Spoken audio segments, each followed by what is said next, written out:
গায়রে মাহরামকে কি চিকিৎসার স্বার্থে বা শিক্ষার জন্য ধরা যাবে কিনা, ইসলাম এ নিয়ে কোনো বিধান আছে কিনা? গায়রে মাহরাম যদি হয়, তাকে যদি স্পর্শ করতে হয় চিকিৎসার প্রয়োজনে, তার কল্যাণার্থে, যেহেতু ইন্নামাল আমালু বিন্নিয়াত, সকল কাজের নিয়তটা কি সেটা হলো মূল। আপনি কেন ধরছেন সেটা উদ্দেশ্য, সেটা পরিষ্কার হওয়া চাই। সেটা যদি পরিষ্কার হয় এবং এটার জন্য যদি আপনি একজন পুরুষ হয়ে একজন আপনার নারী রোগীকে টাচ করা ছাড়া কোনো অপশন যদি আপনার কাছে না থাকে, তাহলে সেটা ডেফিনেটলি জায়েজ। কিন্তু যদি অপশন থাকে তাহলে আপনার জন্য জায়েজ হবে না, অপশনে আপনাকে যেতে হবে। তারাবির নামাজের জামাত চলাকালীন সময় পিছনে এশার নামাজ জামাতে করা যাবে কিনা, বাসায় মেয়ে ও স্ত্রীকে নিয়ে জামাতে নামাজ পড়াকালীন সময় একামতের প্রয়োজন আছে কিনা। দুইটা প্রশ্ন এখানে। প্রথমটার উত্তর হলো, হানাফি থট অনুযায়ী, বাংলাদেশি বেশিরভাগ মানুষ হানাফি থট ফলো করেন। হানাফি থট অনুযায়ী ইমাম যদি নফল বা সুন্নত পড়েন, তাহলে মুক্তাদি ফরজের নিয়ত করতে পারবেন না। কারণ নবী সাল্লাল্লাহু আলাইহি ওয়াসাল্লাম বলেছেন, আল ইমামু যামিনুন ওয়াল মুক্তাদি ওয়াল মুআযযিনু মু'তামানুন। ইমাম হলেন দায়িত্বশীল। এখন ইমাম যদি সুন্নত নামাজ পড়ে আর মুসল্লি মুক্তাদি যিনি, তিনি যদি ফরজের নিয়ত করেন, তাহলে যিনি সুন্নতের নিয়ত করেছেন তার নামাজটা যে কোনো সময় তিনি চাইলে ভাঙতে পারেন। যদিও ভাঙলে আবার হানাফিরা কাজা করতে হবে, কারণ নফল নামাজ। আর যিনি ফরজ পিছনে এশার নিয়ত করতেছেন, তিনি তো ফরজের নিয়ত করতেছেন। তো ব্যাপারটা এরকম হবে যে প্যাসেঞ্জারের তুলনায় ড্রাইভার দুর্বল। এই জন্য হানাফি থটের ওলামা ইকরাম বলেন যে না, এটা করা যাবে না, বরং এশা তিনি একা পড়ে প্রয়োজনে তারাবিতে যোগ দিবে।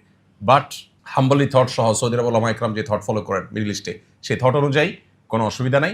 এশার নামাজ আপনি একজন তারাবির ইমামের জামাতের পেছনে পড়তে পারেন। 2 রাকাত পড়ে ইমাম সালাম ফিরে ফেলবেন তারাবিতে, আপনি আর 2 রাকাত প্লাস করে এশার নামাজ পড়ে ফেলবেন। তাহলে দুইটা থটের দুইটা মত, এবং এগুলোর কোনোটাকে ভাই হলফ করে এটা রাইট এটা রং এত সহজে কনক্লুশন টেনে ফেলা যায় না। আমরা আজকাল দুর্ভাগ্যজনকভাবে দেখা যায় এটাকে রং রাইট বলে ফেলি। এটা গবেষণাগত মত পার্থক্য স্কলারদের, আমি দুইটাই ক্লিয়ার করে আপনাদেরকে বললাম। আমরা নামাজের শেষে মুনাজাত করে যে দোয়া করি, কিছু চাই, এই মুনাজাত করার সঠিক নিয়ম কি? মুনাজাত দোয়া হাত তুলে হতে পারে, হাত তোলা ছাড়া হতে পারে, অজু সহ হতে পারে, অজু ছাড়া হতে পারে। হালাল উপার্জন হালাল ভক্ষণ করাটা হলো দোয়ার জন্য সবচেয়ে গুরুত্বপূর্ণ। হারাম কিছু যদি না চায়, বান্দা আল্লাহর দোয়া কবুল করেন। দোয়া কবুলের 3টা অপশন আছে। অপশন নম্বর 1, যা চাইলো তা পাইলো।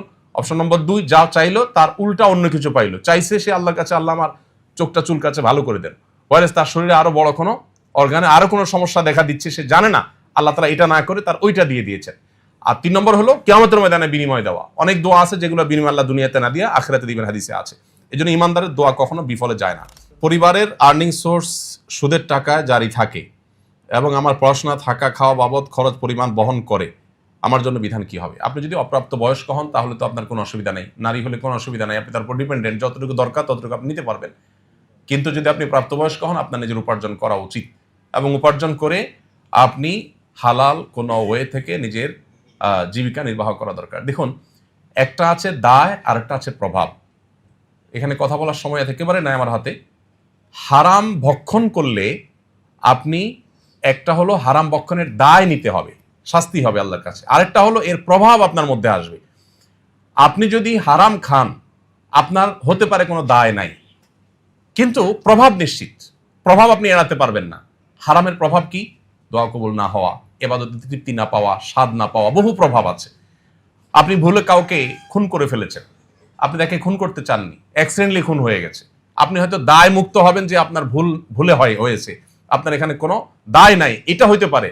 কিন্তু প্রভাব যেটা, অর্থাৎ লোকটার মৃত্যু হওয়া যেটা, সেটা ঠিকই হয়ে যাবে, সেটা কিন্তু থেকে থাকবে না। এই জন্য হারাম থেকে বেঁচে থাকাটা যে কত ইম্পর্টেন্ট, এর সাথে আমাদের ইমানের সম্পর্ক যে কত গভীর, এটা আমরা বিষয় বুঝি না। কোরআন কমপ্লিট করার পর, আল-ইয়াওমা আকমালতু লাকুম দীনাকুম বলার পরও আবার হালাল নিয়ে আলাদা করে আয়াত নাযিল করেছেন। এত গুরুত্ব হালাল ভক্ষণের। আল্লাহ তাআলা কোরআনে বলেছেন, ইয়া আইয়ুহার রাসূলু কুলু মিনাত তাইয়্যিবাতি ওয়া আমালু সালিহা, হে নবী রাসূলগণ হালাল খাও, এরপর বলেছেন ইবাদত করো। আর আমাদের দেশে কনসেপ্টটা হলো উল্টা, যে আগে টাকা মাছের মতো সবসময় আসে না, ধরে নাও, এরপরে বুড়া বয়সে হাজী সাহেব গাজী সাহেব হয়ে ইবাদত বন্দেগী শুরু করো। আগে হালাল উপার্জনটাকে এনশিওর করে তারপরে আমার সততার মূল্য আল্লাহর কাছে হবে, এটা গুরুত্বপূর্ণ। মসজিদে না গিয়ে কর্মস্থল বা বাসায় কয়েকজন একসাথে জামাতে নামাজ আদায় করতে প্রায় দেখা যায়, এক্ষেত্রে বিধান কি? মসজিদে না গিয়ে কর্মস্থল বা বাসায় জামাতে যদি নামাজ পড়েন, ব্যাপারটা যদি এরকম হয় মসজিদ অনেক দূরে, কর্মস্থল যেখানে, সেখানে নামাজ একটা জায়গা আপনারা করে নিয়েছেন, এটা যথেষ্ট ইনশাআল্লাহ। এর কারণে আপনার ওয়াক্ত জামাতের সব আদায় হয়ে যাবে, দায়িত্ব পালন হয়ে যাবে। তবে যদি মসজিদে যাওয়ার সুযোগ থাকে, মসজিদে যাওয়া উচিত। বাসায়, বিশেষ করে ঢাকা শহরের বাস্তবতায় এত ঘন ঘন মসজিদ, বাসা বাড়িতে জামাত করার কোনো যৌক্তিকতা খুব বেশি একটা নেই।